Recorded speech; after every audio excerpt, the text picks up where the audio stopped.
And here we are with our guest, Jody, Chocolate Thunder,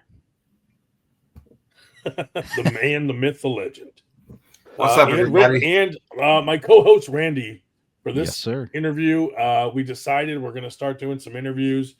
And who better to start with one of our biggest supporters, Jody Williams, in the house.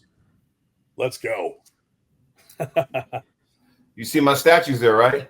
Oh yeah, yeah. I saw them. Hey, that's a nice dragon you got there. But let me start by saying this. Now, Jody, everybody knows Jody in this sport. If you don't, you live under a rock. Yeah. Now, Jody, this might ruin your reputation, but I want to say that Jody has been a really good friend in 98 and personally to me. And I talk to Jody, a few times a week at least. And just want to say that Jody is a really good guy, really good friend.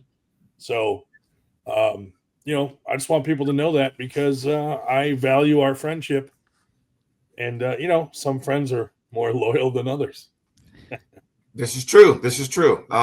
Thank you for that, Ryan. And reason why is because we've been talking the last few years, and prior to this year, earlier back in March, I always said, Ryan, I got to come out to your event, Winter Blast, but it just never aligned, And finally, we made it happen. And finally, I was glad that because I'm watching the numbers, I'm watching it grow and grow, and whether it was live feed by someone, or I know Brad Cook came out one year and filmed the event and stuff, and I'm like, man, there's a lot of talent over there. And so before we went live, we were just talking before this about how I think, and this is just me, I'm not saying I'm right, but this is what I believe in. If you really want to know where you stand in this sport, you got to compete outside your comfort zone, right? Like out of your area, region, or whatever. And, me going cross country to sit there and, stick my toe in the water, it was cool. I like that kind of stuff. So, yeah, I mean, I support what 98 does. And, it's unfortunate that, you guys get a bad rep.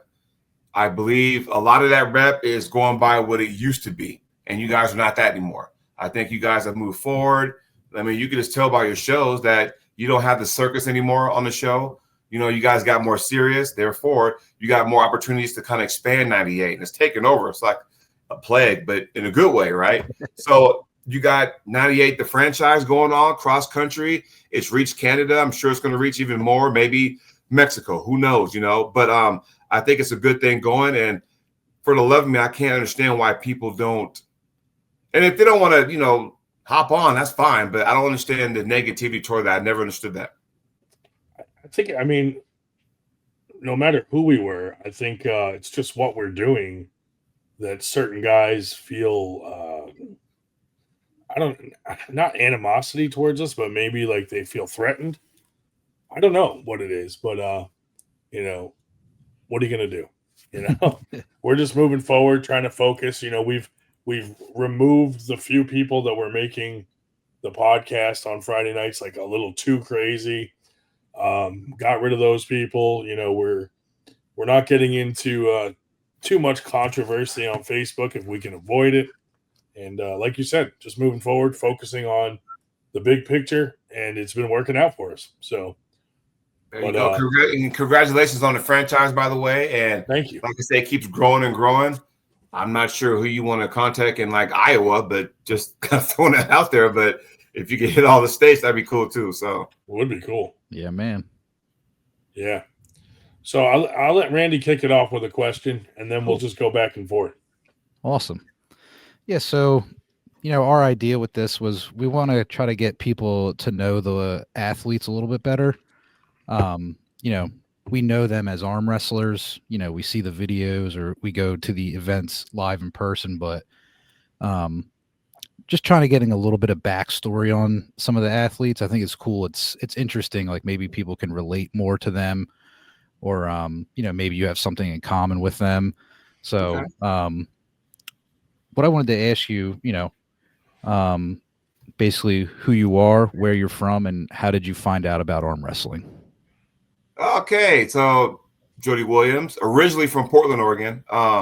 moved here to Bend, Oregon in 2004 with my wife, and we kind of settled here ever since. I got into the sport. It's funny because around 2010, I was working at a solar panel place, and my coworkers was like, "Hey, you guys ever arm wrestle?" I'm thinking, "Oh yeah, I kind of messed around the table, a few times. Maybe at a party, we all had a few drinks around a coffee table, whatever, but nothing seriously." And I was probably the age you probably heard this story from other people, over the years and stuff. And he's like, "Well, there's this tournament coming up," and I remember it was going into December 2010, and it was at the Harley Davidson dealership, and which seems to be a mecca now for arm wrestling nowadays, right?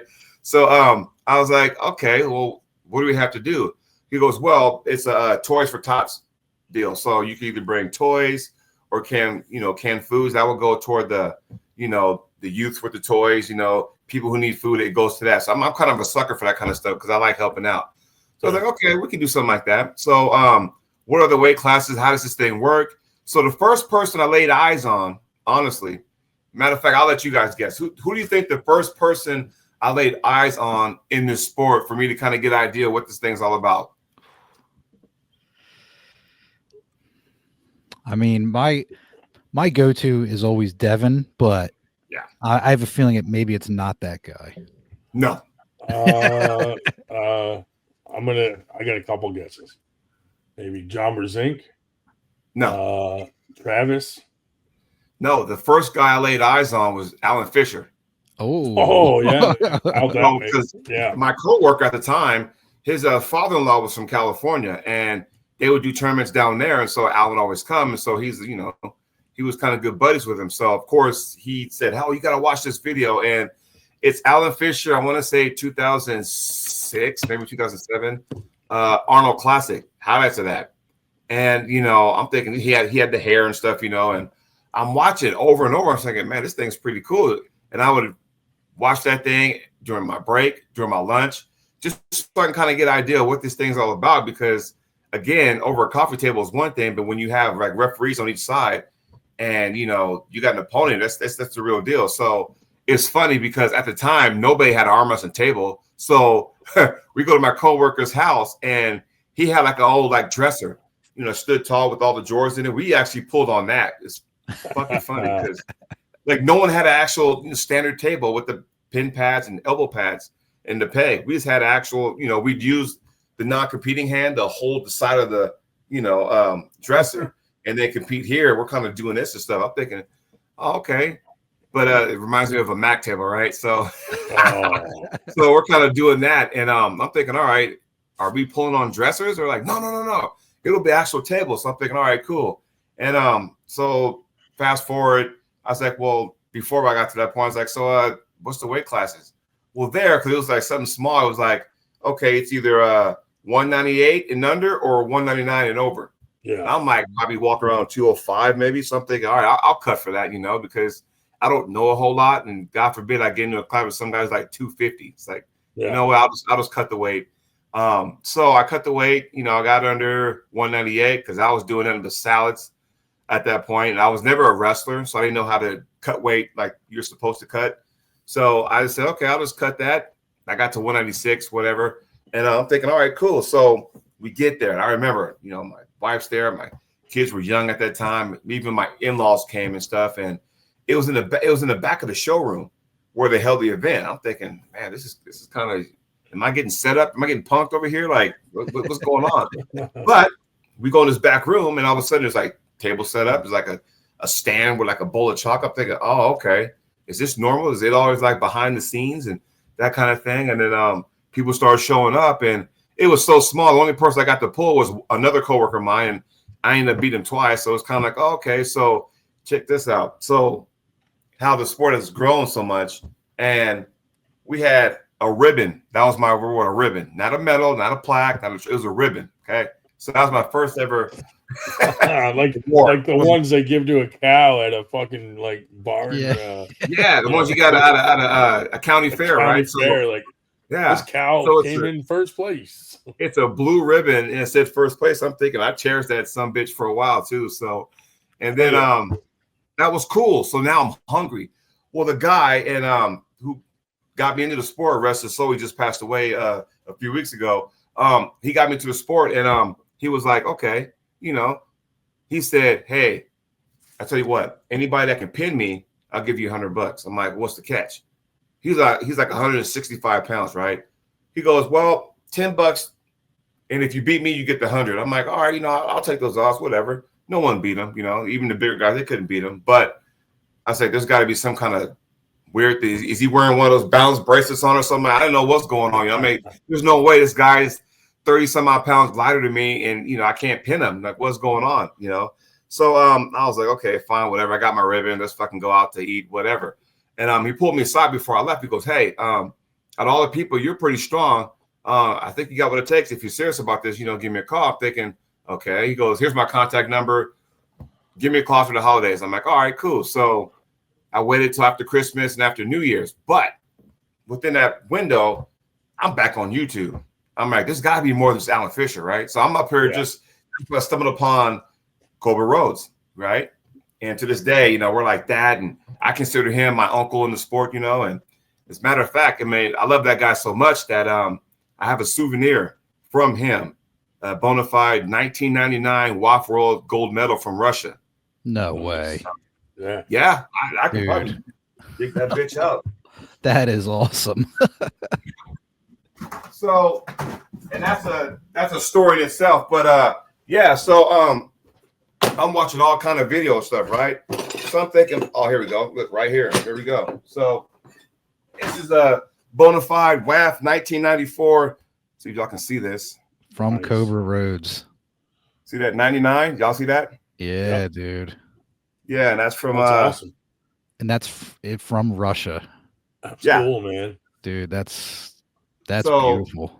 That's a bona fide WAF World medal, and I'm a souvenir collector, so I'm like, I cherish that, and that's a story we can get in, some other time or whatever. But anyway, so I'm looking up stuff, and I'm like, I like the way he hits. And normally, what you do when you first get into the sport, you try to find somebody that you can mimic weight wise and everything. I knew I wasn't a $165, but I liked his, ready just wham, because I knew I wasn't going to be the strongest. But I'm pretty quick. I was quick in football, that kind of stuff. So maybe I just have that quickness I just have in me. So I studied that. I said, you know what? I called my boy Darren back. I was like, hey, this is Jody, the brother from the Armwrestling thing, and I'm ready to do this thing. He goes, oh, cool. Here's my address. I'm like, cool. I went there on I think it was a Tuesday night, and I'm thinking, all right, well, show me all I need to know about this stuff. And ever since then, I've been hitting the ground running. And come December of this year, I'll be starting my 16th year in the sport. Awesome, man. Dude. So, at what moment did you actually realize, like, I want to take this sport seriously now? Like, when did you hit that point? How many years in, or how long in did you make that decision? I'd probably say the first 6 months. Oh, wow. Nice. Because I'm telling you, when you go to an event like this, right? And my background was like semi-pro football and things like that. And I did a competitive softball. And, when you get to a certain age, your body won't allow you to do that as much anymore. So, because I'll be 50 in 6 months. So, doing that kind of stuff was like, okay. And you go to my first ever sanctioned tournament was the Oregon State Championships in Klamath Falls, Oregon in 2011 in March. And that was under Denise Waddles and Leonard Harkless. And, I went to that. I took third novice left hand. Then I would go that spring. I would go to the U.S. Open when it was in Oregon on the coast, and Bill Collins runs that one. And I'm thinking, man, all these people I don't know, and all of a sudden it's just like a whole new world I wasn't privy to, right? That I didn't know existed. So when you go there, and there was nothing better than going into a bar, sports bar, or a venue, or a ballroom, and it smells like freaking icy hot in there, and and energy drinks, and it's full of chalk and stuff, and something about that just like, man, this is nice and stuff. And then when you get a few wins, you kind of I want more, and but I took my lumps. But I think July of 2011 is when I made the decision. I said, you know what, I'm gonna go open. I'm gonna leave novice and go open. So by that point, that tournament I remember is at Gators Bar and Grill in Portland, and I took 3 first place. Nice. I took first place, and amateur left and right, and first place open right. And after that, I just kind of walked away and says, hey, I don't want to do amateur no more. I'm going to just go ahead and take my licks and see where it goes from there. Nice. That's awesome, man. That's a great story. Yeah, it's been a ride, man. It's been a hell of a ride. So you had mentioned, I wanted to ask you about other sports that you may have played growing up, and you said some semi-pro football. Yes. Cool. Yeah. Can you talk a little bit about, your sports growing up and stuff like that? What other things you may have been into? I played high school football, high school basketball, but, up until that point, I always had this insecurity about myself. Like, am I good enough? And to this day, it does kind of, strike me when it shouldn't, am I good enough? I always kind of, I have a habit of second guessing myself. So when I was in, grade school, I would play with the neighborhood kids, but then it was like, when it was time for them to go play their actual sport for their school, then it was like I was at home. So I was like, oh, I don't know if I'm good enough. I'm just good enough for the neighborhood stuff. I'm fine with that. But I was like, well, let's give it a try. I tried out. I was a basketball junkie first. So I made the team my 7th grade year, did decent, 8th grade, then, freshman. I didn't play football till my junior year in high school.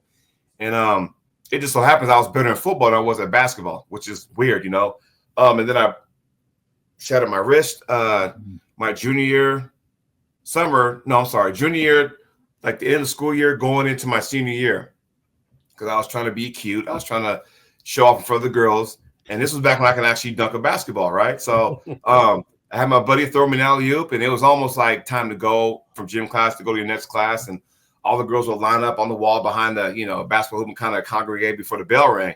And so I told my girl, I said, hey, watch this. I told my boy, come throw me an alley-oop, and of course, he threw me an alley-oop. I went up and got it, and I go to throw it down. I missed, but my momentum carried me, and I'm swinging on the rim like that. And when I slipped backwards, my first reaction was, I'll break my fall by landing on my hand, and it just went, shattered my bone, and that fucking sucked. And then it was like crap. So what happened going in? I had surgery that summer. So what they did, they took a fraction of a bone out of my hip, inserted in my wrist, and had 2 pins going this way, like like that. Damn. So to make it heal, and that was back before laparoscopic. So there's like a scar there. There's a scar in my hip.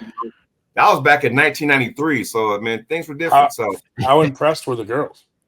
I don't remember. Actually, I don't remember. Everybody thought, some people thought I was going to die or some shit. It was fucking scary because I was like, damn, my whole summer is shot now. So, of course, going in, you go through the summer, and then August rolls around. My coach was like, what the hell, man? Because he didn't hear about it till like later. And so he thought it was nothing big until I told him what happened. He was like, are you going to be able to play? I'm thinking, I hope so. So he's trying to convince my grandparents. He's trying to convince my doctor, like, no. So I was like, well, crap. So I'm on the sideline my senior year in high school. I can't play football. So I'm just thinking, I thought, there's nothing more depressing than that, because when you have goals and, my goal was like, well, fuck it. I'm going to just try to be a walk-on at some university or whatnot, even like a, Division II or whatever. And that didn't happen. So I was kind of going, fuck. But when I graduated, I got into the semi-pro football scene, to answer your question, Randy. And I felt like because I didn't get a chance to show what I really want to show, I felt like I still had some juice in the tank. So I'll just go ahead and, play some football. I did 7 years of that. It was pretty cool. I enjoyed it. I almost broke my neck in the process, but, it was one game we were playing in Bremerton, Washington. And I remember, and I play stuff in my head a lot, even to this day on the arm wrestling table. So it's almost halftime. I remember this cool, day. And we're on the opponent's side of the field, like on the maybe 15-yard line. And it's 5. And my goal was, if I pop this out and make this dude fumble, we can score. And then we'll be up by 2 touchdowns. And then we get the ball to start the second half. That's what's going through my brain. So he gets the run back, gets the ball in a toss play. I was playing outside linebacker. I go to put my helmet on the ball, and he ducks too. So we go helmet to helmet. Ooh. And all of a sudden, I hit the ground for a second. I'm laying there, and I can't move. And then I'm thinking, what the fuck happened? And dude, you all right? I'm like, I guess. Well, can you feel this? I'm like, feel what? I'm like, oh shit. I'm like, what's going on? Like, why'd you say that? Like, what's going on? So I guess you could say I was paralyzed for like maybe 40 seconds. And I finally got feeling, but you can't play with head injuries, right? No. Like, they take that seriously, you know, so you can't play with that. So, of course, they took me to Birmingham Memorial Hospital, right? They life-flighted me and everything, and that was a fucking fat hospital bill, by the way, but, you know, whatever. So they flew me over there, and they're like going, how are we going to get this helmet off? So they like cut my jersey, right? And then the pads I had, you know, they cut all that. They got it off. And then now they're like going, how do we get this helmet off? And it's a head injury because they don't know. So it's like going, okay, so they took the screwdriver, got the face mask off. And then you had 3 people. You had one pulling this ear hole, one pulling that one, and then one with the helmet slowly getting it off, you know? Yeah, so I'm like going, damn, is it that serious? I mean, I'm still sore, but I'm fine. But they don't know, so they want to make sure. And I totally get that, you know. Did so you screw with them like ah? No, because I was more figuring, okay, well, what's gonna happen to me, you know? That's scary, man. You know, I decided, well, yeah, I'm fine. I don't need this no more. Of course, my wife at the time, you know, was back home in Oregon, and you know, our oldest son was about, I don't know, maybe 5 months old at the time. So of course she's freaking out, you know, and so good thing, you know, we all carpooled up there. So my buddies drove me back home and stuff. I'll check everything, checked out fine. My wife's like, no more football. Thinking you got it. Until I got a second opinion. We moved here in Bend, Oregon. They had a team down here. Got a second opinion. You know, she was like, my fucking God, what's wrong with you? I'm thinking, no, trust me, second opinion. If they get it clear, I'm going in. So because we're competitors, right? Yeah. You could break your arm, I'm going back in. That's just what we do, right? So I played 4 more seasons down here, and then after a while, I was like, you know what? I had a good run. I'm good. Yeah, I got what I needed out of it. I got it out of my system. In the process, I got in 2000. I got a Defensive Player of the Year. So, oh man, that's awesome. We're good. Congrats. You know? Well, dude, I gotta say, despite your brain injury, you seem normal. Yeah, well, I must have lucked out, you know, because I've had so many head traumas. The fact that I'm still standing is, I took a hammer to the head, back of the head. That's another story for another day. God. Jesus. The ball, the hammer to the back of the head. Yeah, it's been through some stuff. I got a question. Yes, sir. To date, what would you say? You know, if you had to pick just one, what was your toughest match? Like against who? Wow, that's I know that's kind of a tough question. Yeah. Toughest match. I would probably say it was at Arm Wars round 3 against Arm Wars round 3. That was against Adrian Popescu out of Romania. Yep. Nice. And that was 2023. Yeah, that was like a 42-second match. Jesus. And when I got the first pin, I elbow fouled. And you know, with their rules, if you elbow foul, you know, then you just have to get the win and get the restart. I'm like, no fucking way. I'm like, okay, cool. So, you know, we reset, you know, I'm up here again. And that was weird because I found out that you don't know what other kind of tools you got in the box till you have to use them, right? So my goal going into that match, you know, I'm flying over, you know, 11 hours to England. And my whole goal was to go ahead and top roll this dude. Well, his top roll was so strong in that all his attention went to the top that it blocked any kind of pronation I had. So I was like, well, crap, now what? You know, and I got my boys, you know, I got Mika in my corner. I got John Therian. I got, you know, Austin Jaggers. They're all in my corner and stuff. They're telling me, well, try this and try that. And so I'm thinking, okay, well, I'm going to just go inside. Fuck it. Because I'm already down 0-2. It's a 6-round match. Fuck it. Go inside. So we go inside and he goes to surge. And so I just catch him like this. And when I got my shoulder into it, you know, now I'm thinking, okay, now I can grind, try to take some steam off of him too. And again, you know, we had another 40-second match prior to that when I elbow fouled. So now I get the restart. At it again, you know, I finally drove here and then I kind of just moved here and then pressed him down. So that was probably my, you know, best match, you know. Yeah. Nice. Aside from James Wall last December. So oh yeah. That was a good one too. So speaking of, like, you know, your background in sports, basketball in particular, did you happen to get your nickname from Daryl Dawkins, the 76ers player? No, I should have got a hold of their family so I don't get dinged for copyright infringement. But my brother-in-law at the time, or soon-to-be brother-in-law at the time, actually came up with that name. And it was, I remember I was at work on a Friday night and he says, "Hey man, what are you doing tonight?" I'm like, "No, I'm about to go home." He goes, "Hey, meet us at the bar. We're just shooting, pull out a few drinks." I'm like, "All right, cool, whatever." Now, when I'm going there, I don't know his group of friends, right? So I roll in there. There's not a lot of black people here in Bend, Oregon. Just so we're clear, let's go ahead. I'm gonna paint the scene for y'all. Not a lot of black people there, right? So I roll in there.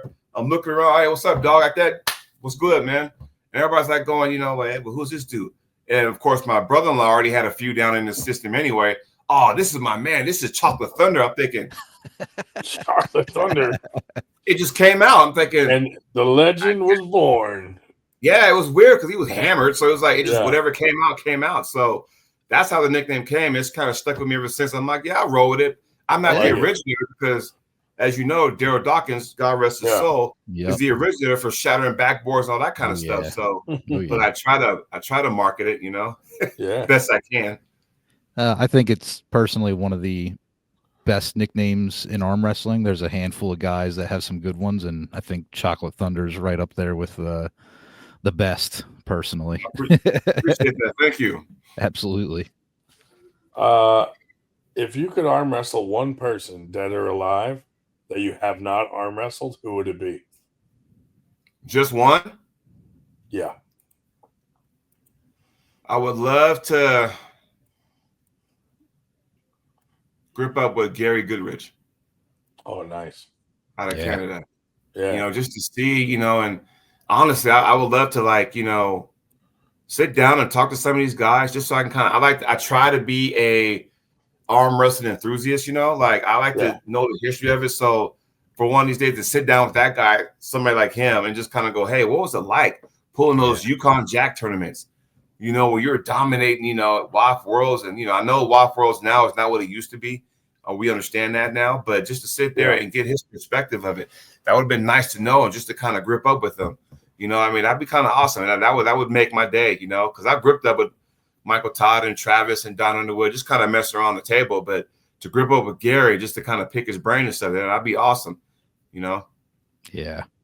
There's a lot of, legends and names like that, some people may not know, but, Gary's one of those, one of those OG. If it was a female, it'd be Dot Jones. Oh, nice. Yeah. I would love to, now that the TV show Glee's no longer, but I would like to sit down and talk to her and go, "Hey, you know what? Just tell me how," because she was just so dominant. She was, she was before her time, and just dominant. And this was back when the WWC, the Wrist Wrestling Championships, were real popular, in Petaluma, California. It happened every year in October, and even people like Ing and those guys would travel here and and compete and stuff. And it'd be cool just to kind of go there and just kind of relive that, because I got and if any arm wrestler out there that's watching, I would suggest you go out to Petaluma, get your picture in front of the statue, by Bill Sobranis. I'm telling you, it's like you kind of go there. And I went there one summer for a weekend. I trained with Nancy Locke and Eric Waffel because they live down there, and they're both world champions. And I go down there and I'm at their house, I'm looking like, man, this is pretty cool. And I'm a sucker for awards. So I go in their house, and then, they got their dining room. They got this big giant, shelf full of trophies and stuff. And they got because Eric Waffel running like 2 or 3 golden bears from Russia. That was a big thing back then, golden bear. I'm thinking, wow. So of course he's telling me the story about that. Nancy Locke's a WAF world champion in her own right. She's telling me stories about that. That's what I enjoy about the sport. I could sit there, eat popcorn or have a beer or whatever, and just talk shop how arm wrestling used to be. Because right now it's just at a weird spot right now. And it really is. You hear how it used to be. It's just like, man, I love hearing that kind of stuff. So yeah, I know I was kind of getting off base, but yeah, to answer your question, if there's one guy I want to pull, dead or alive, would have been Gary Goodrich. If there's a female, it would be Dot Jones. Both great answers. Dot Jones comes up a lot when you ask like who the female GOAT is. Her name comes up often. It would be, her name's come up. Avenia. There's a bunch of them, but she's definitely one of them that people throw out there. As one of the goats. Because she did her damage when at the WCC. You know, I don't know how often she competed at WAF, because you got to remember, and this has been thrown around so, and you guys know, here we are, you know, July 25th, 2025, and you know, when you talk about world titles, there's so many out there now where even then, not to give everybody a history lesson, but you know, even when WAF was still going on, WAF championships, world titles, they came in existence in 1979, right? So even then, in the mid 80s, later 80s, the WCC was also considered a world wrestling championship. So when you have world titles, I mean, you know, so when you hear Alan Fisher, 27, 28-time world champion, those weren't because he went to WAF. Those were because he went to the WWC in Petaluma. So, you know, you got to kind of, some people get real, you know, finicky about that. Now you got the IFA, you got, you know, all the other world championships. Some people consider the Wall Hammers world championships. I don't know. I mean, it doesn't really fucking matter to me, but that's just some people consider those championships, you know? Yeah. Yeah. So before you have a super match, or, you know, you're going to a tournament, you're getting ready to pool, do you listen to any kind of music, or do you just kind of get in your own headspace to prepare, you know, to flip that switch? No, I just thought, because I'm thinking, right? So I'm real quiet. I mean, I'm not one of those guys that want to sit there and yell and get fired up prior to the match, because I feel in my brain, for me, I'm only speaking for me, not for everybody else, but I feel it exerts so much energy, right? Now, don't get me wrong, a quick pin, or, you know, I get a win, I'm like smacking the table, I'm like, I'll do that. But I'm not going to sit there and breathing all hard, fucking my blood pressure runs up, I'm up there passing out because, you know, I'm hyperventilating. I don't need to do all that, because I'm thinking about my opponent. I'm thinking about what I need to do. If we're talking 2 weeks out, 1 week out, or I have a match tomorrow, by the way, what I'm doing is I'm watching, you know, video on them first, watching what they do, that kind of stuff. And then after that, I'm done watching them, because now I got to focus on what I got to do, you know, because being in the sport for a long time, I've learned, I've won some matches, but I've also had my share of ass kickings too, that look back and go, you know what? I was so worried about what they did that I didn't even focus on what I needed to do, you know? So now it's like, fuck this. I need to focus on what I need to do now. So, you know, I'll watch to see what I'm, you know, up against. That way I can kind of create a game plan. And there's a few people I talk to outside of my camp that, you know, they help me get ready for matches and tournaments, that kind of stuff. And, you know, everybody's like, oh, well, who are you talking to? I'm like, what the fuck, man? I'm like, weirdo. Like, what are you doing? You know, that kind of stuff. And I'm just trying to make sure I send them videos. They critique me, you know, and that's what I want from them. I want you to critique me. If I'm doing good, tell me what I'm doing good. If I'm doing bad, tell me what I'm doing bad so I can fix it. I don't want you to, you know, blow smoke up my ass and say, oh, yeah, you're so good. I don't want that. You know, I mean, just be honest with me, because the last thing I want is to think I'm somewhere I'm really not. So I talk to the people I need to talk to outside of my camp and say, hey, like I just was in Mexico last weekend, right? So I got footage. I sent them back, and they're like, oh, you look awesome. And I'll tell you what, here, I'll let one cat out of the bag. I talked to Cobra Rose, because he's one of the guys I talk to all the time, right? Yeah. Send him some videos. He goes, yeah, you look good and stuff, but there's a few things I see that we need to fix up. So, you know, at some point, you and I'll get together so we can work on that. So that's the kind of stuff I need feedback from, right? I don't need everybody telling me how good I am and all that kind of stuff, as much as it feels good. But, you know, if I lose, there's a reason why I lost, right? You know, if I didn't take first place, I mean, I did last week, but, you know, there was a match I lost, and I knew as soon as, you know, the goal why I lost, and my hand was turned up like this. Like, you can't fight like that. Like, what the fuck ever, you know? But I learned from it. So the next match, I made sure my hand never got turned over. So Now, Jody, you're around my age. I have a question. How do you feel about losing Ozzy, Hulk Hogan, Malcolm Jamal Warner, all in the same damn week? There goes the 80s right there. Dude, it's fucking, well, they said they said death happens in threes, right? It did, dude, for sure, this time. I hope we're done for a while. Seriously, because the Malcolm Jamal Warner probably hit me more hard because he drowned, right? Well, I can't swim. Yeah. I can't swim, so that probably hits me more. Yeah. Oh shit, yeah. Well, I've had some accidents when I was younger in my youth, taking swimming lessons, and so just never, as I got older, I got more comfortable in the water, and a freak accident happened. It kind of sent me back down to the there. And so I've always had nightmares to this day about drowning. So when I heard that, it was like fuck. And so I'm thinking, I got real paranoid. I know I never met the guy, and but was somebody you actually watched growing up.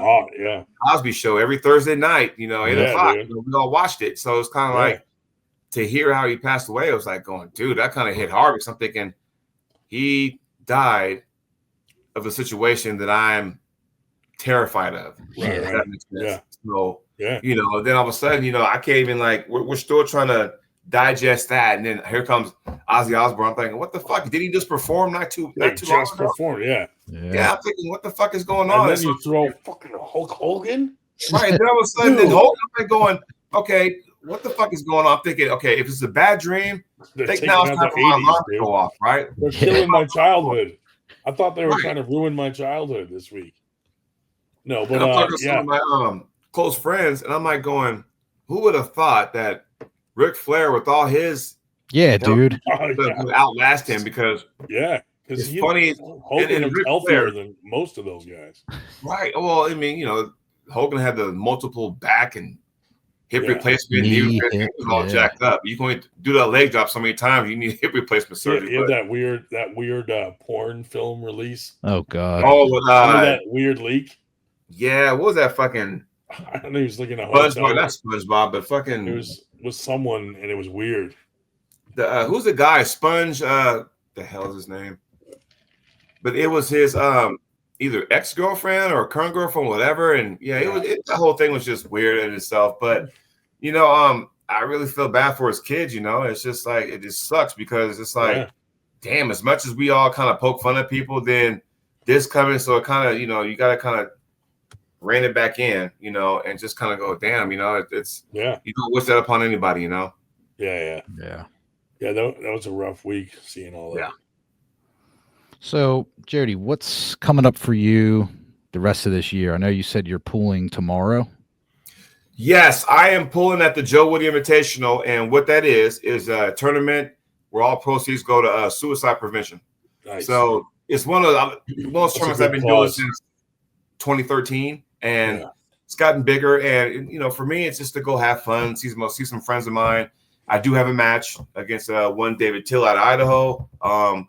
I pulled him a few years ago up in his neck of the woods. And, he was still new and trying to get into it, but he spotted me, wanted to challenge me.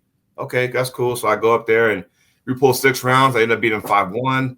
And then now he's adopted the Michael Todd. He's all in on the Michael Todd theory, like King's move and all that kind of stuff. And oh, no. He's gone down to his Monster Factory and did all that kind of stuff. And he's full-blown committed to that. I'm thinking, all right, there's a couple of times he came to my actual place, implement that to see, how it works out. And, I'm like, okay. And he's getting stronger. Don't get me wrong. He's getting stronger. So for me to go into that match thinking, I got it, I even had people text me going, are you going to be okay? I'm thinking, why would I not? Because you just pulled in Mexico and now you got this match here. You don't have time to really train. I'm thinking, no, you're right. I don't have time to train, but I'm going to go ahead and do what I need to do. But I did have a game plan for him. It's just the Mexico trip in Mexicali, by the way, the across the border. Yeah, that was a year in advance because I couldn't go last year, right? So here was 2 events. Okay, I couldn't make last year. Winter Blast was one. Across the border was the other ones. And I sat there and I like to be a man of my commitments. So there's the proof right there. I said, Ryan, I'll try to make it in 2025, right? I talked to Hector Beltran. I said, hey, I'll try to make your event next year in 2025. Lo and behold, I held up my agreement and went. So that was, like I said. If you didn't come to Winter Blast, I was going to block you. But I had to come, Philly steak cheese and all. I had to come. Rocky statue, the whole, Dude, the whole thing. It was fun. It was fun having you, man. Right. So I try to, finish my commitment. So I got this match tomorrow, and once I do that, I I still might pull the tournament, maybe not, but I'll rough for sure. But it's just to try different things, you know. Yeah. I don't worry about that because you'll get those weirdos that'll get a win on you, and all of a sudden now you're on their highlight reel and they're telling the whole world, "Hey, I got a win on Jody." It's like whatever, you know, that kind of thing. But there's that. There's another one in Oregon, and I think the proceeds go to like the veterans, you know. Like I said, I like doing that kind of stuff. And then Washington State in December by Armed Sports Entertainment. That's you know, one I always go to. However, there's something on the rise, you know. Not a lot of some people know, but not a lot of people know. There's this league called the MAC, and oh yeah, I've been in talks with Ian Carnegie, and the match is already set. It's just when it's gonna happen, we don't know yet. Have you tried a MAC table yet? No, I haven't. But Okay. As soon as Carnegie and I were talking, he sent me a list of the rules so I can kind of, you know, watch that and kind of, you know, look. And it's hey, once you go into the straps, you're in the straps for the duration of the super match. So, you know, the one thing I'm gonna do is really get some strap work in. So we're either shooting for November 29th or early 2026. So nice. We're just trying to line everything out because yeah, I mean it's the match is set. I already know my opponent. Matter of fact, he and I talked a few days ago, so we're all set. So it'll be fun. You'll be surprised who it is. So I can't wait to find out. yeah. Matter of fact, when this is all said and done, hang tight. We'll have some after dark. I'll let you know. Well, no one will hear it from us. No. I just want to say too, you know, I met Jody at Arm Gods earlier this year. Super cool dude. If you get a chance to talk to Jody, you know, you see him at an event, do so, because awesome, gracious guy. And yeah, couldn't say enough nice things about you, man. It was really cool meeting you then. Yeah, thank you. I just like being around people and just hanging out because it's fun. You know, life is too short and people take life for granted. And, you know, it's like, why not have fun? I don't have time to be fucking being mad at people. I mean, there was a time where I was angry with, you know, a handful of people in the sport, but it's like, you know what? Fuck it. Doesn't matter. If I don't deal with them, then, you know, my life is that much better. So I just don't deal with them anymore. So for me, it's about having fun, making new friends, and then, you know, keeping in contact. Hey, you know, if I see something on there and I see it, hey, what's up, man? How you doing? Just checking in. Or, hey, good luck at your event. Or, hey, congratulations on your tournament.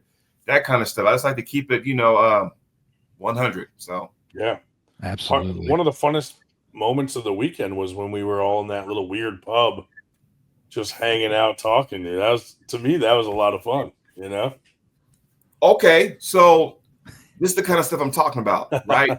You were in a pub, and you know we're having some beers, and we're just sitting here, and you're hearing stories.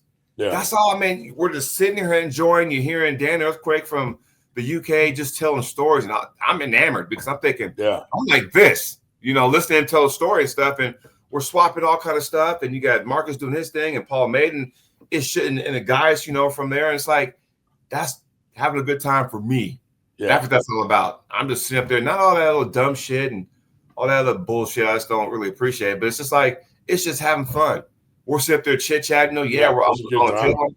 Trying to knock this guy out on the table, but it doesn't work. It doesn't work. How dare somebody call during this interview? Who dares call during a podcast? Well, we're not live. They don't know we're on right now. So. You know, but yeah, I mean, it's all about having fun. So when you and Sue came up, I'm like, hey, what's going on? And I know you guys were busy because you had to take down stuff, and I know y'all just wanted to just relax for a second. So it was cool that y'all came up too, because I was the only American trying to hold the fort down with these guys. So yeah, dude, we had a fun weekend, man. It was good to meet everybody, hang out, and you know, for me, that's the main thing for me is like the community is so cool. Like, you know, we've been talking for years, but that was the first time we actually met in person and got to hang out.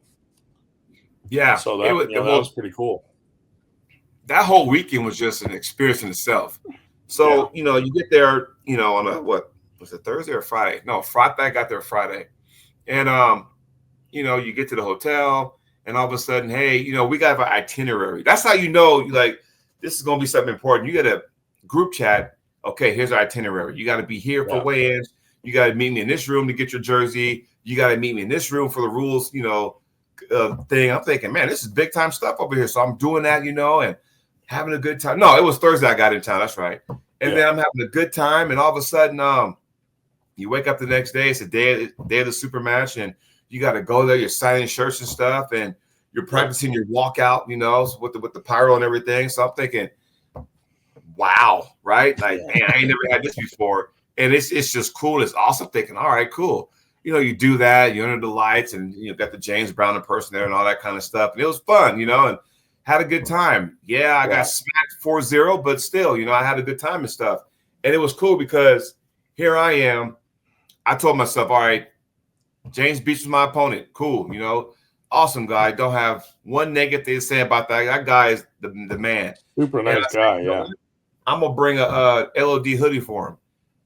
And I didn't know, in return, he got me a shot glass with the Arm Gods logo on it and Jody Chuckle Williams on the other side of it. So we're like swapping gifts and stuff. I'm like, that's what it's all about right there to me. And that's just Friday. Then Saturday, I'm getting up and thinking, oh, it's game time, So I'm in my hotel thinking, all right, because I've always said, I got to get one of those dragons, right? I got to get me one. Got to get me one. And I was able to get 2 of them, but the environment, like, there's like fucking 4 tables on this stage. I'm like, damn, there's a lot of people here. I'm like, I've never been to a tournament that big before. I've been to IFA Worlds. I don't know in 2021. I'm not sure exactly what the total, entries were, but here I was like going, good Lord. I'm thinking, if you got up out of your seat, there's a good chance when you came back, it was taken. That's how crowded it was, right? Yeah. I'm sitting up there next to Corey Miller. He's running the brackets for the open class. Mikey's running the brackets for the amateur class and stuff in the youth. I'm thinking, all right, I'm up here with the medal. So you take first, second, third. I got your medal right here. So I'm still kind of working, helping out. But it was just like, I'm in all the athletes. And I'm thinking, okay, so now all these guys I've heard that live on the East Coast, I get the opportunity to, bang with them on the table. So I'm thinking, all right, whether it be after pool, whatever, and even the fucking lobby, right? So long before the tournament's over, I go to my room and there's the lobby right by the elevator. There's 2 tables there. People are going out thinking it's like fucking 1 in the morning. And they're going out and, okay, that's cool, But I enjoyed that. And for me, that whole experience, and I'm not going to talk about this, Philly steak and cheese and the Rocky statue and the Liberty Bell. I'm not even talking Independence Hall. That's a whole nother, that's the day after that. But the experience of, rubbing up with all the people you talk to, you finally get a chance to meet them in person. It was cool, and of course, you take a lot of pictures, a lot of video, you put that in your album, and it's great. So that's what I try to do every time I go to a big event like that. Video, photo, pictures, put in your album. It's a good piece of could look back on. So yeah, absolutely. Well, hey, like I said, it was awesome having you come out, and we appreciate it and had a great time, dude. Hey, it was my pleasure. Thank you for rolling out the red carpet for me. I enjoyed myself. Awesome, Hopefully you'll come again sometime. Yeah, I got to line things up. Yeah. Well, listen, man, thank you for coming on the very first episode of Center Table. Yeah. Appreciate it, hey, buddy.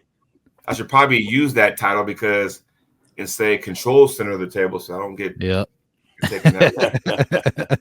So I like that name, by the way. So there you go. Thank you. Appreciate that. Cool, man. Yeah, so let's when we shut this off, let's stay on so we can do some after dark stuff. Yeah. Like I always tell people, I got 2 shows. I got, Arm Talk, that's my show, and then I got the Cam Connection. We always tell people if you want to know what the juicy stuff is, you got to pay $149.99. Let us know. Go ahead and cash at me that, and I'll let you know what's going on. So let's stay on. We can have more. Here it's only $98.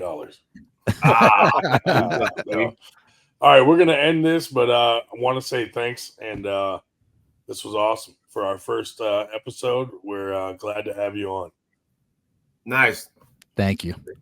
Peace.